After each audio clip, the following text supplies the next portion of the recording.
Hey guys, welcome back. For those of you that know, I just got back from a gun show and it was a little interesting, but ended up walking away with a couple new toys, and one of them we're going to be showing today, and that's going to be the Smith & Wesson 380 Easy Shield.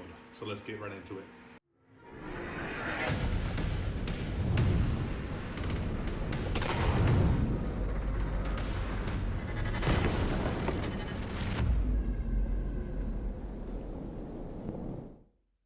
First things first, safety. Mag is released, and we're clear. So when Smith & Wesson set out to design this gun, they set out to make a gun that was easy to shoot, easy to rack, easy to load, and easy to manipulate just all around. Just an easy gun to use. Since its release back in 2018, it's been praised as a good self-defense gun and a good concealed carry gun for those shooters that are new to shooting, or those elderly shooters, or female shooters, some male shooters, people that lack overall hand strength. This is typically the gun that they would use, and this is exactly what Smith & Wesson designed this pistol for. And I happen to agree with all those points that Smith & Wesson set out to make a gun for, those groups of people that Smith & Wesson made this gun for. But if you happen to not fall into one of those groups, you know, this gun is still a good gun for you. I don't fall into one of those groups. However, I love shooting this gun, and this is my everyday concealed carry gun. I enjoy shooting it. I enjoy this gun 100%. I've had other pistols that cost more, I guess you can say, and have better quality. I know this isn't, you know, your top line first choice pistol. However, I enjoy shooting it. The 380 has a less recoil than your 9mm, and as the name implies, it's an easy gun to manipulate. It's easy to shoot, it's easy to rack, it's easy to load, it's easy to acquire the sights. It's just an easy gun, and most importantly, it's a fun gun to shoot. So, like I said, if you don't fall into one of those groups that Smith & Wesson designed this gun for, don't worry, you'll still have fun with this gun, I promise. So, just like the name implies, the slide is really easy, and I'm going to be saying that a lot, I apologize. The slide is really easy to rack. It literally takes no effort at all. No effort at all to, well, take two. No effort at all to rack this gun at all. Matter of fact, use my finger, I can rack it from the sights. I haven't tried this. Let's see if this works. It's my pinky. I'm racking the gun. Well, that kind of hurts. I'm racking the gun with my pinky. It's easy to manipulate. It's an easy gun. It's a fun gun to shoot. On the top of the slide, there's your typical loaded chamber indicator to give you, the shooter, a visual reminder of when the gun is loaded with one in the chamber. The single stack 8-round magazines have a convenient feature that you typically find on 22 LR round pistols. There's a thumb stud on both sides of the magazine that make it easier, once again there's that word, that make it easier to pull down the follower, resulting in making the reload process as easy as possible. Once again, they set out to make this pistol, and everything that they designed about it easy.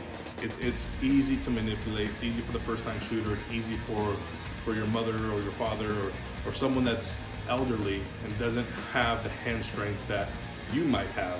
So they designed this pistol with them in mind. Now, this gun does come with a manual safety, and to be honest with you, I'm not a fan of this safety. I personally think it gets in the way when trying to shoot, and I've had issues where the safety was engaged when I was shooting, just riding the slide just a little too high, and the safety would engage.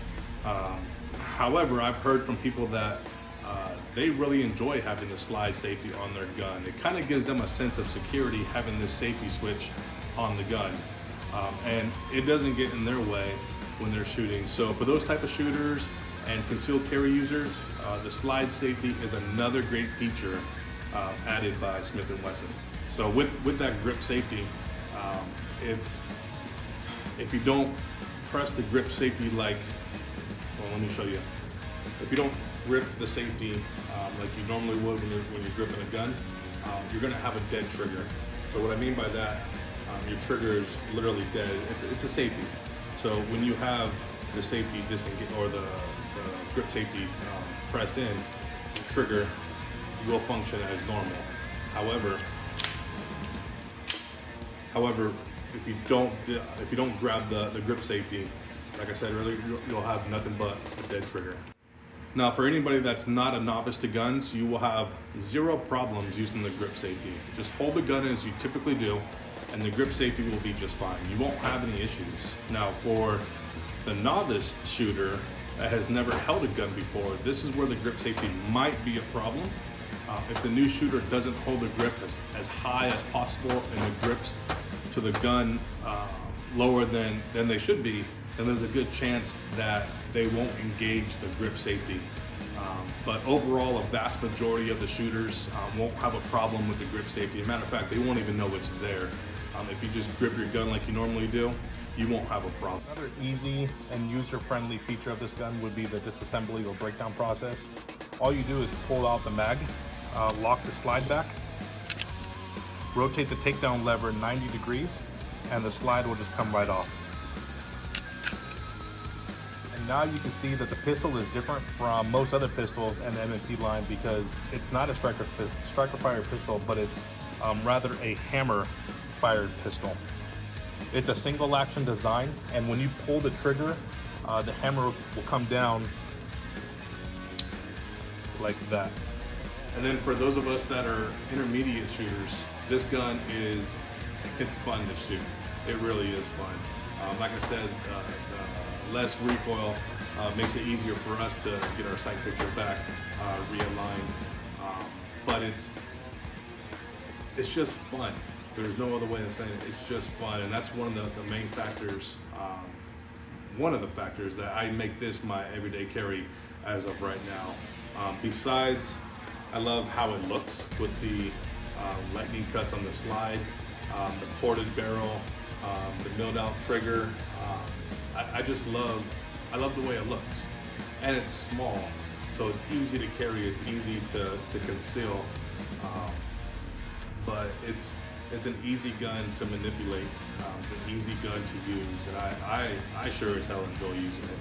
And I can foresee this being my everyday carry for the foreseeable future. I don't see any other guns that I would use for my everyday carry.